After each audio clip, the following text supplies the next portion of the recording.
Hello, listeners, and welcome to Let's Talk Farm to Fork, the PostHarvest podcast that interviews people of interest across the food supply chain. Today on our show, I'm joined by Oscar McMahon and Richard Adamson, the founders and directors of Young Henry's, who I will be talking to about how their independent brewery is working towards a greener future, one beer at a time. So with no further delays, let's get started. Hey guys, thanks for joining me on the podcast today. How are you? Yeah, very good. Thank you very much. Yeah, not too bad. Back in the saddle in front of the computer again, but doing all right. Yeah, unfortunately, we're all kind of going through that at the moment, but I kind of like it, to be honest. I kind of like the unity that comes with us all kind of going through this season collectively, you know? Anyway, I gotta say, I'm especially excited about today's episode as both a Sydney local and a beer drinker because Young Henry's Newtowner is definitely my go-to drink when I'm at my local bar or pub. So I might as well be meeting royalty right now. This right here is a special moment. I can retire on this. Really hope we don't let you down. Yeah. No, there's no way. There's no way. So before we get into it, for all the listeners out there who aren't in the know, I just wanted to give you guys the opportunity to tell us a little bit about yourselves and what you do. And while you're at it, maybe tell us a little fun fact about yourself that most people don't know. Do you want me to kick off, Oscar? Go for it, mate. All right, I'm Richard Adamson. I'm one of the co-founders of Young Henry's. I was the head brewer. What I do now is probably a little less clear to most people, but I kind of focus on new product development, bit of technical guidance and advice on the brewing side and quality assurance, commercial and kind of the government liaison, I guess. I sit on the board of the Independent Brewers Association and I do a bit of teaching at TAFE for brewing. What's a fun fact about me? I guess I've got a degree in politics and psychology, which qualifies me to be an argumentative bastard and not much else. Love it. Okay, my name's Oscar. I'm one of the other co-founders of Young Henry's, and one of the cool things about the leadership structure in Young Henry's is there's basically four of us, and we've all got different mindsets. You know, Richard obviously coming from a brewing background and also having a distilling certificate or degree, is really well versed in writing recipes and new products and technical brewing stuff. I think my leaning is more into sort of marketing and brand, and then also linking in with production quite a bit, but probably more from a sort of personnel and people side of things. Dan, one of the other directors, he sits across sales at a national level, and our CEO and other director, Adam, he comes from a finance background, so he's trying to make sure that we don't go broke. So, sort of between those four different mindsets, you've almost got enough to run a beer company, it turns out. That's it. Okay, well, on that note, let's talk farm to fork. So in the lead up to discussing your multifaceted approach towards sustainably brewing beer, would you mind giving us a quick history lesson on how you guys first met and birthed the idea for Young Henry's, and then how you made that idea a reality?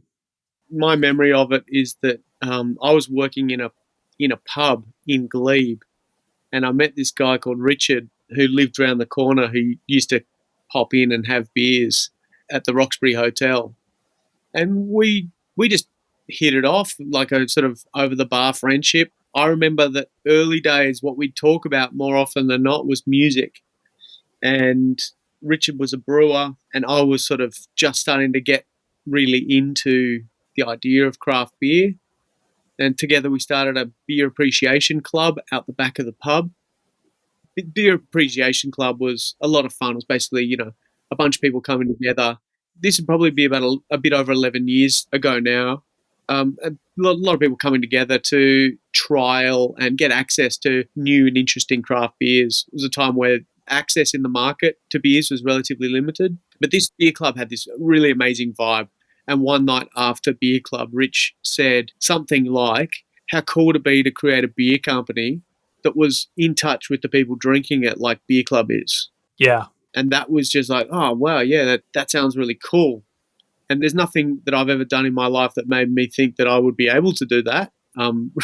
Richard had been a brewer and a shareholder for Barron's Brewing at the time. So, he at least had that under his belt. But we sort of caught up and started working on this idea. And I guess the really cool thing about it, the beauty of hindsight, is that we just kept working on this idea. And if there was something that we liked personally, we started sort of filtering it into the company.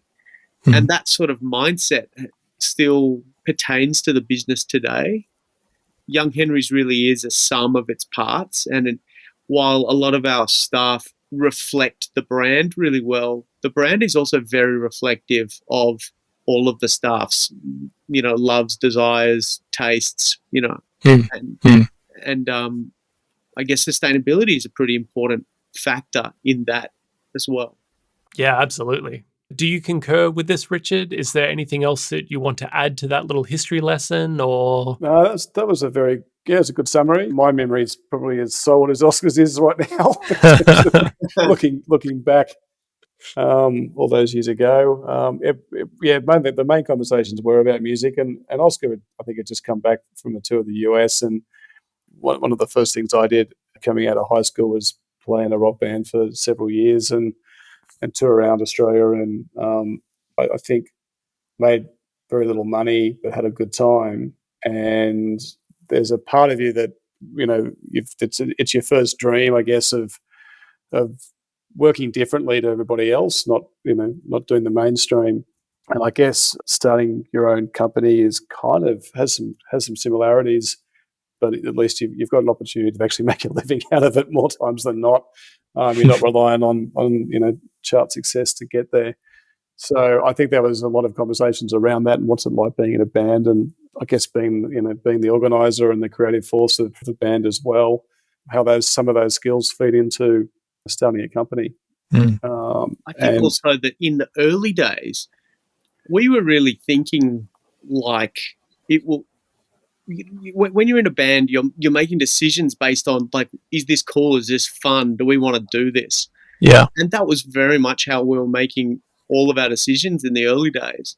And, we were drinking a lot and we were enjoying ourselves, and it was fun. It was almost like Young Henry's was a band, and more a band than a business. So through that, we started collaborating with musicians and supporting live music venues, and it sort of just snowballed into this really great cultural melting pit where basically the really important one rule in the early days of Young Henry's was, if we got an opportunity, you had to answer, do we do this? The answer was, would you go to this? Yes, I would. Okay, we're doing it.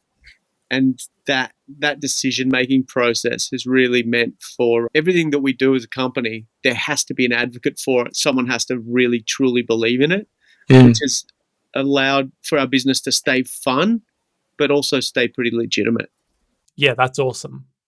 That leads me to ask, being an independent brewery, what would you say separates you from your competitors, not just in your product, but also the way your operations are able to run?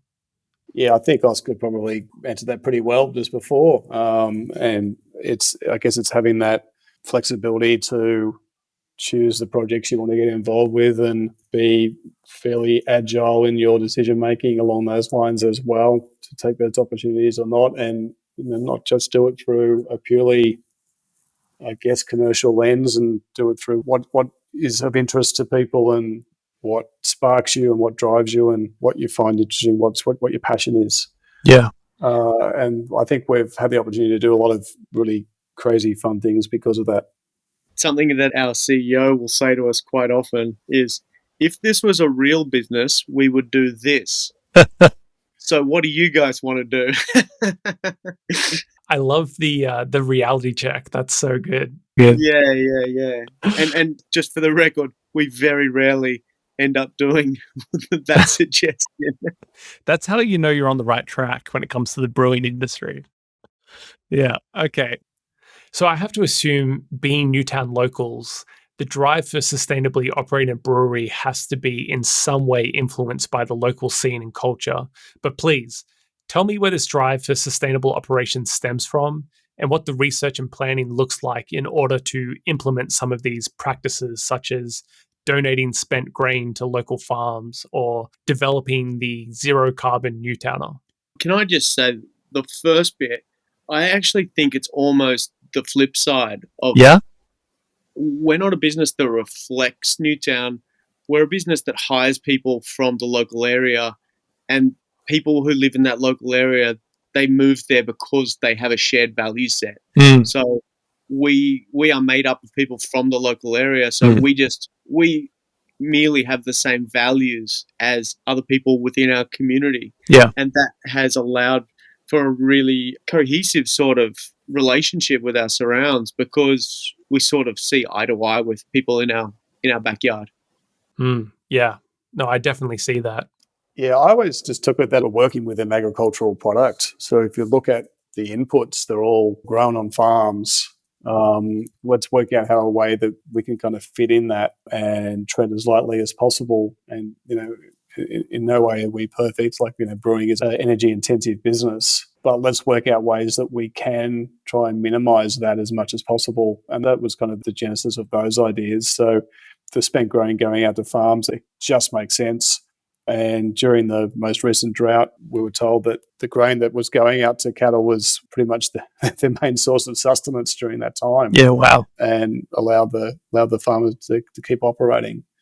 And, we've done dinners before where we've had like a goat or something like that that's been on the menu that has been fed from the spent grain. I just kind of like that whole circle of life idea that we kind of need to really understand where all these inputs and outputs go. And that led us on to looking at algae and being approached by Pingala to put solar panels on the roof and those type of things. But, one of the most basic things we did from the outset was package our beer in 2-litre returnable bottles.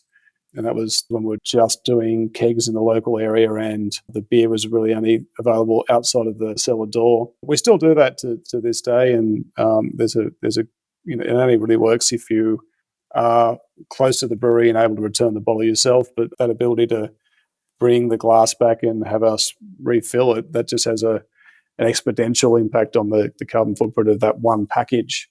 We can refill that bottle 20, 30 times. Yeah. That has an amazing impact. I think one of the other big things was we were the first people to sign an exclusive keg rental agreement. In the first 4 years of our business, we grew to be a national business servicing pubs, bars, and restaurants and bottle shops around the country. And if you think about if you own all your own kegs, you're actually spending a lot of time, money, and wasted carbon emissions returning empty kegs from around the country. Yeah. So we actually signed a keg rental deal, which means if we send a keg to Melbourne, it gets picked up and dropped off to another Melbourne brewery. Yeah. So we essentially halved our keg miles as soon as we signed that, which is really cool. And now that's almost the norm in independent beer, in the independent beer industry.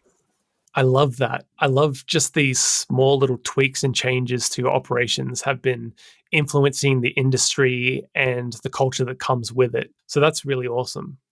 So what would you say is the biggest challenge that lay before you right now on the way to hitting some of Young Henry's future goals? And how do you plan to prevail? Look, I think the biggest thing that we have ahead of us right now is the algae project. So the algae project is a research project that we're in the middle of with UTS, where we're using microalgae to ingest the CO2 from beer ferments to turn it into oxygen instead of us releasing carbon into the atmosphere. We are then researching and have just found a really successful second use for that microalgae. And what we're doing is we're proving a concept within our brewing system that we are then going to scale up for it to be replicated by other brewers around the country and hopefully around the world, reducing the CO2 emissions of our industry and reducing the emissions of a second industry. It's looking like that is going to be a 5-year project. It's going to take investment and time and focus. And it's the first time that we've spent a lot of money, time, heartache, focus on something that doesn't actually sell beer. So the value of it is immense, because when you are running a business, if you can do something that the people within that business truly believe in, you get a new level of equity within your brand and your business that no pay rise will give. And I think that that's one of the most important values of the Algae Project to Young Henrys. For the listeners that don't really know what the Algae Project is, would you mind really breaking down the science behind what you guys are hoping to achieve with that? So, in conjunction with UTS, the UTS Climate Change Cluster have been researching algae and looking at various uses of algae in different industrial and commercial settings. So, whether it be generating food or plastics or fibers for clothing, they're looking at different applications. We were lucky enough to meet with them and go through their research laboratories. And what really struck me about what they were doing in growing algae was there were some similarities in what we do in terms of managing yeast, but in many ways it's kind of the opposite. So one of the things that I'm talking about was like, oh yeah, that's kind of what we do when we manage our yeast, but with yeast taking on oxygen and sugar producing alcohol and CO2, algae on the other side is taking on CO2 as part of photosynthesis and producing sugar. So it kind of struck me that if we could have those two systems working in concert, it'd be almost like a natural balancing act. And that's where the original idea came from, and what kicked off us working with UTS and looking at whether this was a practical solution within a brewery. Yeah, that's really cool. I've seen these images online of this vibrant green bioreactor within a facility, looking like something straight out of an old sci-fi movie. So the Algae Project has definitely piqued my interest, but it truly sounds like an inspired project. So I was recently reading up on how algae can grow up to 10 times faster than land plants, and it's up to, I believe, 5 times more efficient than trees at absorbing carbon. So I love where your head's at, guys. I love the innovation that's taking place here. Think about this, right? Each one of our 6-foot bioreactors can sequester the amount of carbon that a hectare of Australian bushland can. Yeah, wow. Now, for us to basically start a bioreactor and get it up to biomass, it takes about a month. Think about how long it would take to grow a hectare of Australian bushland. So as an urban carbon sequestering activity, it's just phenomenal. You know, like our brewery, those 2 little bioreactors make more oxygen than if our whole site was covered in trees. Like, that's wild. Every building should have an algae tank on its roof, you know? Like, it's quite mind-blowing that it's not more used. But I guess that's the future, right? Definitely. Hats off to you guys for pushing the envelope and just keeping the innovation going. So that's really cool. While we're on this line of thought, would you mind telling us about your collaboration with Pingala and how you plan to run the brewery entirely on solar power? Yeah, so Pingala have been a partner of ours for several years now. So Pingala is a community-based organisation, and the idea is to allow people to get involved with solar power generation that maybe don't have access to it on their own and putting it into commercial settings. So if you're a renter or just wherever you live doesn't have the right angle to the sun or rooftop, by investing money with Pingala, you can participate in solar power generation and get a return on it, which is pretty amazing as well. So rather than buy the solar panels ourselves, we lease the solar panels from Pingala. They're on the roof of the brewery. The way that we use energy in the brewery works quite well with solar power generation because we're using it at the time it's generated as well. So there's not that much need for storage. We've got half the brewery covered in solar powers at the moment. It's generating around, I think it's about 25% of our electricity needs. I think when we go to the other side, we'll be well over 50%, I think, which would be great. In terms of the energy we get from the grid, we've struck a deal with a large-scale solar farm. So the rest of the power we get to supplement our own generation is coming from that source as well. Yeah, wow, that's great. So across all of your sustainability initiatives, big and small, what would you say has been the most rewarding and why? You can either answer this collectively or individually. I'll let you guys decide. Yeah, I think look, it's great to talk about the big things, but we had a group come into the brewery called Bin Trim, which helps companies look at their disposable waste and recycling and puts the practices in place to assist in doing that the most efficient way. And because we'd kind of given license to all our staff to put these initiatives in place, like the logistics guys that deliver all the beer and receive all the goods, etc., had already done an amazing job at sorting out our recycling bins and the rest of it. They actually had no recommendations for us. And that was nothing that was done from the top of the company at all. That was done by the people on the ground. And just the fact that we'd, I guess, had that mindset and given people the ability to act on their own and put these things in place, they'd kind of already done it, which was really exciting to me. Yeah. What about yourself, Oscar? It's almost just logical now that companies and businesses, we're not selling black and white TVs anymore. You know, we're in a color TV world. So sustainability just has to be a part of the conversation now. And you're crazy if you're not actually thinking about it and trying to make changes within your business. What's beautiful about it, though, is once you start down that road, it's self-perpetuating.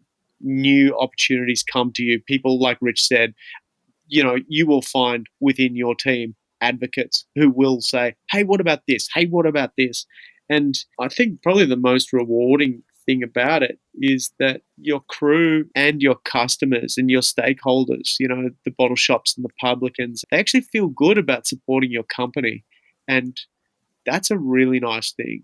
Remember, like Young Henry's it's not a fiscally minded business, right? There's a lot of warm and fuzzies and a lot of like gut reaction sort of decision making. So if you can do something which makes us feel good about the company, makes our people feel good about the company, and also makes our customers feel good about the company, like that's a win, right? Absolutely. I was hearing that even your can design was planned out to help cut down carbon emissions. Is that true? Yeah, absolutely. Well, we chose to put beer in cans because aluminium is almost infinitely recyclable. Yeah. And you can get 30% more liquid on a pallet of cans than you can of bottles. Glass recycling in New South Wales is not that crash hot. But what was really funny is that when we went into the market with cans for the first time, probably about 7 years ago, we couldn't sell the things. Really? People were like, no, I don't drink beer in cans.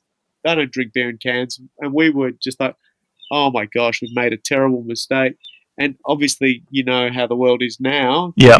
If you're not selling it in cans, they won't drink it. But honestly, that first year and a half to 2 years of us selling cans, it was like pushing cans uphill. Yeah, okay. I mean, this day and age, I would have never considered beer in cans to be such an issue, but wow. I love just how much every detail is considered with you guys though. This is really cool stuff. So from where you stand, what would you identify as being one of the biggest pain points or blind spots in the brewing industry? And what practical measures do you think could be implemented? In terms of trying to reduce your carbon footprint, I think it can be really overwhelming. So I'd say just make a start. But all brewers will know that unless you measure something, you can't control it. So starting to put those measurements in place in terms of your activities is a pretty important thing to do. And I would start with power usage because the benefits of doing that and starting to measure your power usage across your brewing activities is that you'll save money.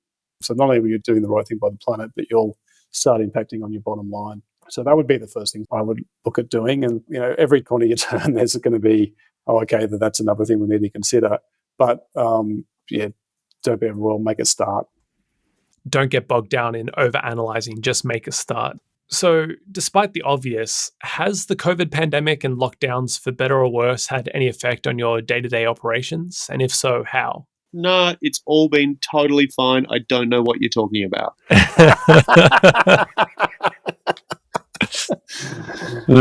He says from his bedroom with a laptop on a bed with a 3-year-old coming in and out of the room every 5 minutes. One thing I would say about this is we're all talking about what will be like when we come out of the pandemic and get back to normal. And I just don't think it's necessarily going to be the same.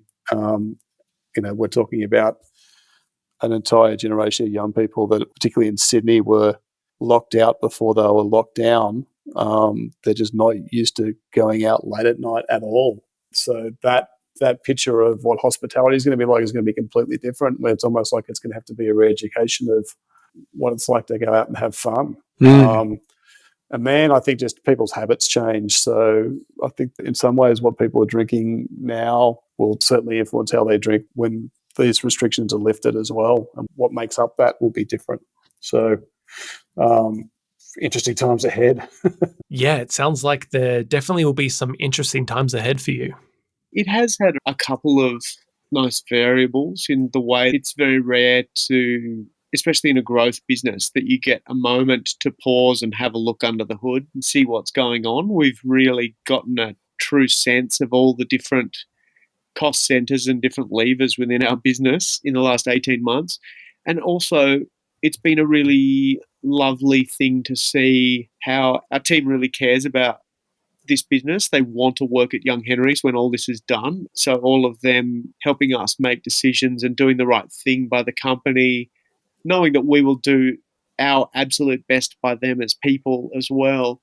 That's been a really nice exchange, and sort of knowing that we will get through this, and on the other side, we've got some really great people within the company who really care about it and have helped us get through this. And that's a really nice feeling to know that, we're nearly a 10-year-old business, but it still does feel like a big family, and it still does feel like we're not just workmates, but we're actually a big team of mates. And that is a nice feeling. No, that's great. So I know that we mentioned earlier the algae project and how that's currently taking place, but should be a bit of an ongoing thing for the next few years. But I just wanted to know, are there any other big things on the Young Henry's whiteboard that you guys are curious about? Is there anything in the near future that you're researching right now? Oh, we're always curious. With I guess, new products, we're always looking at what can be coming down the pipeline on that front. I think both Oscar and I are kind of really interested in CBD oil as well, and what role that may play in future drinks, whether it be alcoholic or non-alcoholic, and how that legislation sort of evolving. A lot of that will be determined outside of our control, unfortunately. But that could be a really interesting drink, but we'll just have to see what happens. Yeah, wow. Well, I'll keep my eyes open for that. So, in keeping with that question, is there a particular group or innovation within the brewing or hospitality industry that you're excitedly keeping a watchful eye on? I think that there's a couple of interesting things going on in the market at the moment. You've got seltzers hitting the market, non-alcoholic beer being stocked in bottle shops, the first non-alcoholic bottle shop in freshwater, and a non-alcoholic bar in Melbourne. We're starting to see the relationship change with alcohol. Natural wine is having a huge growth moment, and rightfully so. I guess it's the sister movement to the craft beer movement. It's coming in and sort of re-educating people or challenging people's beliefs on what wine is. We're in a really great space in booze in Australia, because if you think about all those different variables, all of it points to a more educated and more open-minded consumer. And that has led for more niche businesses and more interesting products to come out. And, Richard and I are both very keen consumers of, a whole multitude of different products. So it's a really good time to be a punter. It really is. And I really can't wait for bars to be back open again and get a really well-made martini with, Australian vermouth and Australian gin.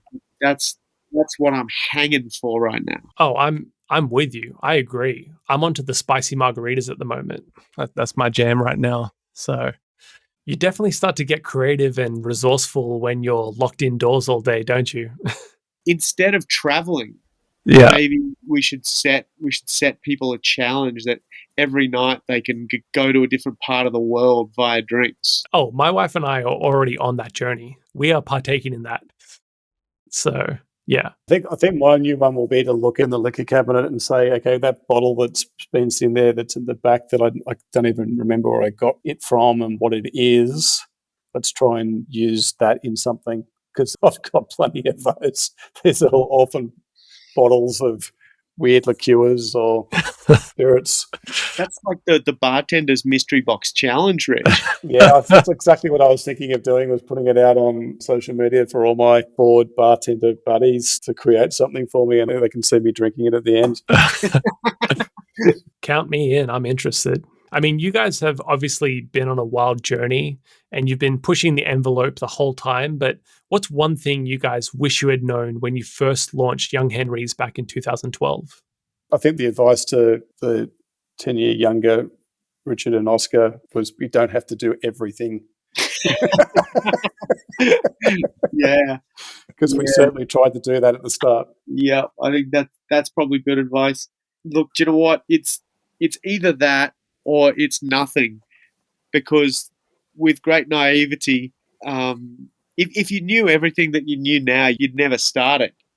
If you knew of all of the pitfalls and the heartaches and the hard graft, and there are more daunting things behind the scenes than there are victories. If you knew all of that, you may not do it. So I think stay naive and stay having fun. Yeah. Yeah. I love that. That's great. So unfortunately, we're nearing the end of our time, but I just wanted to ask you guys, as we come to a close, what is the number one takeaway you really want listeners to absorb from this episode?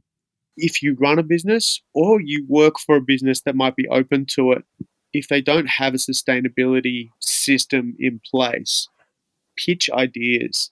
It's time for all of us to actually take action, and you will find within that some really healthy and nice marketing conversations that you can be having with your customers. And it actually comes back to you in engagement and equity within the people that actually support your business. So if anyone is worried about spending money on sustainability, I'd say rip it out of your marketing budget, positive. That's great. Shudder goes through our marketing manager's spine as he hears these words. He just texted me. Well, that's all for today's episode of Let's Talk Farm to Fork. Thanks for listening, and thank you, Oscar and Rich, for joining me today. Thanks for having us, mate. Yeah, our pleasure. If you would like to know more about Young Henry's, check out the link in the description of this episode. Make sure to subscribe to this podcast so that you never miss an episode, and don't forget to leave a review and share with your friends. Until next time, you've been listening to Let's Talk Farm to Fork, a post-harvest podcast.